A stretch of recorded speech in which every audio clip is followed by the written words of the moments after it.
পাতারা ঝরে গেলে গাছ কি মরে যায়? না, কেন?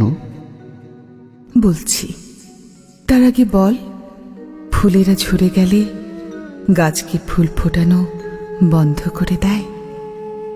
কোনো কিছু ঝরে গেলে, চলে গেলেও কোনো কিছুই থেমে থাকে না।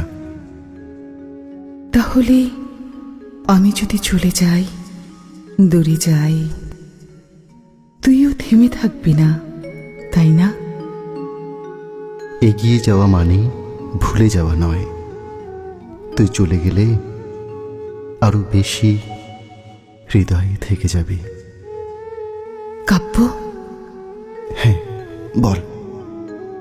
আমি কি তাহলে? পাতা নাকি ফুল? তুই শিকড়।